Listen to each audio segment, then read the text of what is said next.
Alright, guys, let me start the video off by saying that the tone of this series has definitely changed.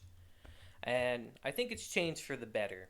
Because whereas the series started off incredibly lighthearted, it's gotten significantly darker as it's gone on. And I think that's a good thing, honestly. I think this series balances it out very well. Because we got into some pretty dark concepts today, I guess you could say, while we were learning about the three brothers and their backstory a bit. But to be able to balance that well with such a kind hearted and cheerful person like Bojji, I think is one of this series' strengths. So, welcome back to the channel, guys. And you guessed it, we're checking out episode 17 of Ranking of Kings today. And it wasn't as emotional as yesterday's episode. I'll definitely say that. Yesterday's episode gave us big sad energy. Let's just say that. And this episode was really more interesting. Honestly, we tackled a lot of, like I said, a lot of tougher concepts today, and we really dived more into some of these characters. And I think that's a good thing. So let's kind of just get into it. Let's talk about the three brothers. Because that's how our episode started, with the three brothers. So let's just kind of get into that, like, right now, and talk about them. So, our episode begins, like I said, learning about the three brothers, Desha, Despa, and OUKEN. And, like I said, I was confused before, and yesterday I did figure it out, but I was saying that OUKEN was Desha's son, but no, they are three brothers together. And we get a little more insight into that. Now, you see, their father was Satun, apparently an old god who was coming up on his time, but he had the power of immortality, and he experimented with the lives of his people. He would constantly kill them and all that because he was fascinated with the idea of humans making other humans, of giving birth and all that, to kind of prolong their lives in a way. He was fascinated by that idea. But in doing so, he became a monster. He forgot the value of life, and he would just end it on a whim to satisfy his own curiosity. And he had three sons. His sons were Desha, who inherited all his power, who is his rightful heir in a way, who is as strong as he was. Despa, who inherited a little bit of his power, but is mostly human. And OUKEN, who has great physical strength, but didn't inherit anything. Or so we think. Because it's revealed that on his 25th birthday, OUKEN actually did inherit the power of immortality, and it terrified him. As it would, you know. We all claim that we'd want immortality, but what would that really accomplish, you know? Yeah, we'd have a lot more time on our hands to do things, but would we lose ourselves? Would we lose our sense of reason? Would we lose our humanity if we gained immortality? And that's something he feared. He was terrified of it. He feared he would become a monster if he became immortal. Because all the things that shackle us down in this world at the same time are what make us human, what make us alive. And it really goes back to what Despa said in the previous episode, and it really makes it hold much more weight when he said, humans are not perfect. They're flawed people that live very short lives. That's why they give birth to other people. They raise children to prolong their lives in a way, to carry on their legacy even when they're gone. And that strange thing is what makes people beautiful. I'm paraphrasing a bit, as you might suspect, but that was the gist of what he said, and it just really holds weight that he knows. He understands that concept quite well because they've went through it with their own brother. After they defeated the king and OUKEN gained immortality, he unfortunately did lose himself. He lost his humanity. He became a monster who was only satisfied with killing people, with death and destruction. He has no sense of reason anymore. So it really holds a little bit more weight when you think about it like that, you know? Hearing their backstory today. And I kind of appreciate it more. I appreciate those three characters way more now after hearing that, I believe. It really makes me think, like, what's Despa's true feelings in all this, you know? Like we saw in our previous episode, they're past a bit and how they're kind of haunted by the evil things they had to do to bring down their father. But I'm very curious to know where Despa really stands on all this now. Because we know Desha's point of view. Like, he has to stop Oaken no matter what. He feels that it's his responsibility as his brother to put him down. Which, in a sense, it is. But I'm curious to know how Despa really feels about all that. And Oaken, for instance, like, he was such a noble guy. To see him fall like this is truly sad, honestly. It just goes to show you that immortality, as tempting as it might be, is not a concept that I think anyone should really obtain, because you won't be yourself at the end of the day. But we went on a little tangent about that because I kind of found that interesting. So I wanted to kind of dive into that a bit more. But yeah, let's move on to a bit more into the episode. Handy Dandy Notebook Coon is back, as you guys can see. I have been writing a lot recently with episodes because I'm trying to take it far more seriously for you guys. You know, I want this to be way more professional. So let's move on a bit. So Bojji actually discovers Apis lying on the ground because if you remember from our previous episodes, he was knocked out by the criminals who kidnapped Miranjo. And he comes upon him asking him what happened. And Apis is saddened to see Bojji there, to say the least. He tells Bojji to run right away. And that no matter what happens, he cannot betray Miranjo.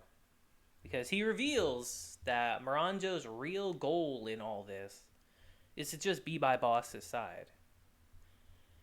He's the one person that has accepted her in this life, and she can't let go of that, no matter what. So her goal is really just to make him happy and to be by his side forever, by themselves, just the two of them. And thinking of it that way, it's a nice goal, you know. It's definitely something that I don't think is evil per se, but the way she goes about it is evil. And like I said, he warns Bojji to run away because he owes her a great debt. She is the one that kind of saved him early on in the series, as we saw. So he owes her a great debt. And Bojji actually tries to confront Apis. Or Apis tries to confront Bojji, I should say, to try to stop him. But he realizes how much stronger he's gotten and just how much he's grown. And that brings true relief to him. And it shows us also that Apis isn't a monster like he might claim to be, you know? Here's the thing with Bojji that I've noticed throughout the series is that even before all his training and before his weakness, he inspired other people. Because the people around him, no matter what, would always make fun of him and push him down. But there were some around him who would always watch him get back up, and they were inspired by that. They were attracted to him. That's a very attractive quality in someone. The ability to never give up, to hold your head high. It's not something anyone can do. And Bojji has that in spades. He's got tenacity in spades. And Apis is truly relieved to see that Bojji's standing there with his head held high with newfound self-confidence. And he can't bring himself to fight him. He's just truly relieved. And he sends Bojji off to go find the bandits and to get Miranjo. And he passes out right then and there. And it's presumed that he's dead. We'll just have to wait and see. But anyway, Bojji stumbles upon the criminals. who have captured Miranjo. And it's revealed here that Miranjo is actually controlling Oaken.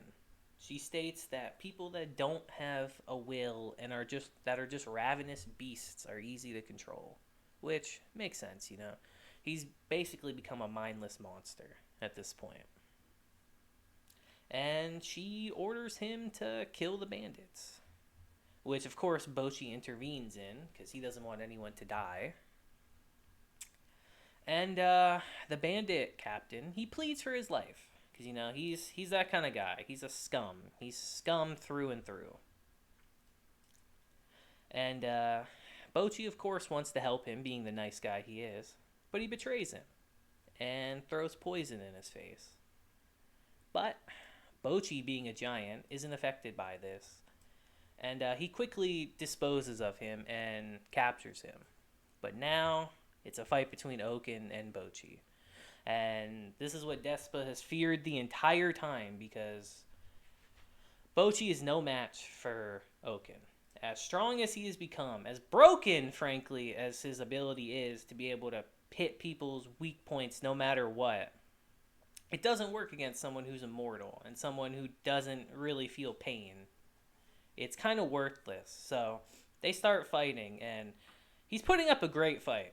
Don't get it wrong. Against probably any other person there, he would have taken them out with ease. But like I said, against someone who's immortal, his strikes are doing nothing, and Oaken quickly turns the tide on him. Even breaking his sword, Oaken is able to repair it just like himself. And all seems lost for Bojji. But suddenly, Miranjo, of all people, gives him some advice, you know? And Kage doesn't know how to take that. He asks her, like, who are you? Like, who are you really? And our episode ends with her revealing that she's who she is. And I'm very curious to know where we go from here, you know? Like, do they attack her right away? Do they take her in for questioning? I don't know. I'm very curious. Why would she do that of all people? Why would she help him? Because she's the one controlling Oaken, so why would she help him against him? We see that she has a little bit of a flashback scene there. I would assume that's her mother. Maybe her sister, but I assume that would be her mother. And maybe Bojji reminds her of him, or him of her. So maybe that's why she did. But I'm very curious to know, like, she might not be completely evil after all. Like I said in the previous episode, I believe the demon is really the one behind all this. Because we saw that he's been present throughout everything. Throughout every event in the series. He's been there in some way, shape, or form. So, and I think this episode really, to me, kind of solidifies the fact that she thinks she's controlling everyone, but I think she's the one actually being controlled. But yeah, guys, that was really it for this episode. I spent more time talking about the three brothers than I thought I did, but I don't know. It kind of stuck with me, the concept. The deep, you know, for this show's animation being a little bit different, kind of feeling like an older school series. Just that kind of concept is something that this series excels in. Just taking very mature and very different concepts and just executing them flawlessly. And I think that is truly one of this show's strengths. And kind of the reason I wanted to make videos on it to begin with. Because I really do find that interesting. That it can have animation like it does, but still tell such a mature story in a way. You know? So, you guys let me know what you think in the comments about this episode. I thought it was pretty good, honestly. Like I said, I found the story with the three brothers pretty interesting, and I'm quite curious to know why Miranjo's helping Bojji. You know, hopefully we find that out soon, and hopefully someone comes to help Bojji against Oaken, because as things stand, it ain't looking good. He's definitely gonna fall at some point. But like I said, you guys let me know what you thought about it in the comments. And yeah, I think that'll be it for today's episode, guys.